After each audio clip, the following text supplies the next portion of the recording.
U.S. business leaders in Beijing. Chinese Foreign Minister Wang Yi met with a delegation from the U.S. China Business Council on Monday, 22nd of July.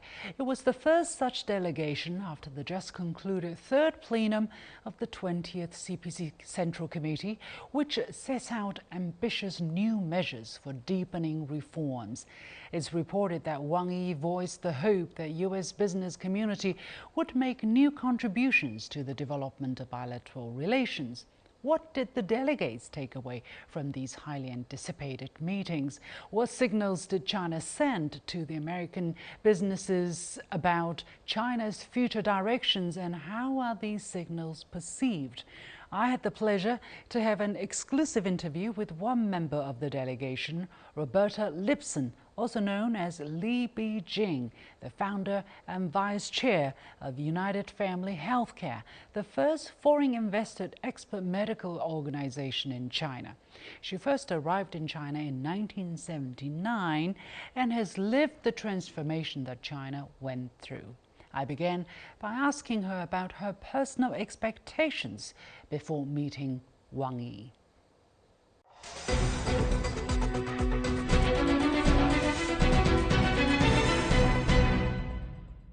Roberta, thank you so much for joining us today. Monday, Chinese Foreign Minister Wang Yi met you and other members of the board of the U.S. China Business Council in Beijing. What were your personal expectations before you met him, and were these expectations met? So every year, representatives of the board of directors of the U.S. China Business Council come to Beijing to meet with the Chinese leadership. And I've been honored as a long-term member of the board to attend many of those meetings. And each year we're greeted warmly and have open discussions. And we had no reason to expect otherwise this year. But I must say that the leaders were extremely generous with their time. The reception was warm and friendly. We were honored to be able to meet with not only Minister Wang Yi, but also Vice Premier He Lifang, Minister Wang of MOFCOM, Minister Wang of MIIT, Vice Chairman Li of NDRC, as well as Ambassador Nick Burns.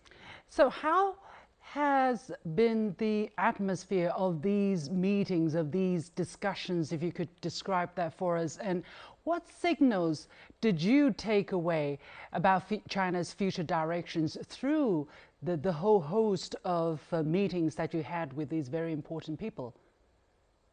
As I said, the meetings were characterized by warmth, friendship, openness, and we had some really good open discussions. Our hosts were especially enthusiastic about sharing with us the results of the third plenum and the strategies that came out of the plenum for continued commitment to opening up and continued commitment to the modernization of China, and as well as other strategies about China's future development and how those strategies might impact our businesses. I was especially pleased to hear about the further reduction of the negative list. In fact, reducing all barriers to investment in the manufacturing sector to zero, and also reducing barriers in other sectors, including service sectors, education, healthcare, telecoms, for further opening up to investment. Of course, that's especially meaningful for United Family Healthcare, given that we're in the healthcare sector. You know, the world has been somewhat chaotic, and to hear this commitment to progress and positive energy for development was really important and encouraging for us. Of course, foreign companies in China have their challenges, and we were very open about sharing those challenges with our hosts. And we really got very specific responses to some of our concerns, and some of those concerns are specifically addressed in the output of the third plenum. This visit came, although it's a regular arrangement annually, but this one did come at a very special moment right after the third plenum of the 20th the CPC Central Committee meeting. And this has been seen as a very high-profile visit by American business here in China. Do you think there's a message that the delegation wants to send? And if so, to whom they are sending these messages? In general, the American business community wants to be really clear that we value the China market and we value collaborative and friendly relations between the US and China, and that we are aware that each side has their legitimate security concerns, but there's vast room for productive engagement in trade and investment, and collaborations that we can have that will certainly accrue to the benefit of the people of both countries. So in this especially chaotic world time, it was very important for us to bring those messages to our hosts, and also to bring some messages of continued concern that we have, and also for our hopes that the US and Chinese government continue the very important dialogue that has started in the last year and a half. Your visit also came at a special moment when President Joe Biden dropped out of the U.S. presidential race. And that happened during the visit, I would say. Are you concerned about great uncertainty in the future of U.S.-China relations? I think that there's been a bit of uncertainty for a while now. And of course, the upcoming US elections only add to that uncertainty. But despite those concerns, I believe that eventually, no matter which party ends up winning the office, that level heads will prevail, because the US-China relationship is just too important to not only the US and China and to the peoples of those countries, but to the whole world.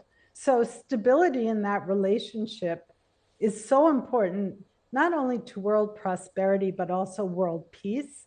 And I believe that the leadership will figure out a way forward, despite some of the challenges and security concerns that they're expressing at this point. I want to ask you a bit more about the impact of the meeting, the third plenum, because that's a very important meeting and is going to set the tone for China's development over the next 5 years. There are specific provisions which directly have to do with foreign businesses, and you mentioned some of it, for instance, on business environment, on market access and institutional reform. So could you tell us a bit more about your take on the kind of potential impact these policies, once translated into action, the impact of these policies may have on foreign businesses, especially US businesses? My understanding is that the third plenum lays out a strategy for development over the next 5 years. And many of these strategies are very exciting and encouraging for international business. But they will have to be translated into laws and regulations, and the execution has to play out. One exciting thing is that part of that strategy asks for national treatment of laws, that the national policy sort of overshadows any kind of regional differences, which have always been challenging to international business when they're making investments and even in trade and government procurement. But certainly the commitment to further opening the market and shrinking of the negative list is a very, very positive sign. And also encouraged by the determination to level the playing field, not only between foreign and domestic companies, but also between SOEs and private companies. So there's an awareness around concern of differential policies between advantageous policies from SOEs that might not be applicable to private companies or foreign companies. And the document even goes so far to say that private companies can take the leading role in some big national projects. And that was a very encouraging thing for me. So the promotion of innovation and modern productive forces also combined with what I saw as some domestic consumption stimulating policies, for example, continued promotion of urbanization, of allowing people to register in the place they live rather than in their hometown, will increase consumption, I think, in the cities, which will be very, very helpful to Chinese domestic business as well as international business. You first came to China. I really need to highlight this. You have a fascinating story to tell because you first came to China 45 years ago in 1979, basically exactly the time when China started reform and opening up. And you set up the first foreign-funded expert medical hospital in 1997, and that has been expanding. So looking back at the 45 years you've spent observing China, living in China, how has China's economy or healthcare sector in specific opened up to international investors? When I first came to China in 1979, in fact, it was just after the third plenum of 1978, which initiated reform and opening up. And at the time, the healthcare sector, like many other sectors, were closed to the outside world for many, many years. So at that time, the best way we could contribute was to be a bridge to bring information about new technology and developments and bring new equipment to China's hospitals for their use in patient care. By the mid-90s, we decided that there was more to explore in terms of healthcare management and the philosophy surrounding patient care and approaches to patient care. And so we began talking to the government about opening our first hospital. And at the time, foreign equity could hold as much as 90% in a healthcare investment, but there weren't any foreign invested healthcare facilities at that time. And so it was a very strange concept to the Chinese government. And it took a lot of discussion to get approval to open our first hospital. But when we did, I think it was found to be a benefit, not only to the larger investment environment, but also to be an excellent supplement to what was available in the public system. And so, although by the end of the 90s, there were some more restrictions put on healthcare investments, for example, the requirement of a 30% domestic partner, restrictions on opening branch hospitals, restrictions on adopting certain high-end technologies or buying large-scale medical equipment, we were appreciated. And so when we applied to open our second hospital, third hospital, et cetera, we were met with very, very welcoming open arms in the various locations that we opened hospitals. And so now we actually have 11 hospitals in 7 cities in China, over 20 clinics. And I was really, really pleased to hear during our visit that the healthcare sector would be further open, that some of the restrictions would be lifted, and we were to expect hearing good news over the next little while. So for my business personally and for the healthcare sector in general, I'm extremely encouraged. I'm also very excited to see the wording in the document about encouraging high-end educational reform and development. So I expect to see some opportunities in advanced education, including medical education. And I know that our company will be very, very enthusiastic about participating in that opportunity as well. What has this journey meant to you personally? You have weathered a very different period of time, and you're still passionate about living and working here in China, as far as I can tell.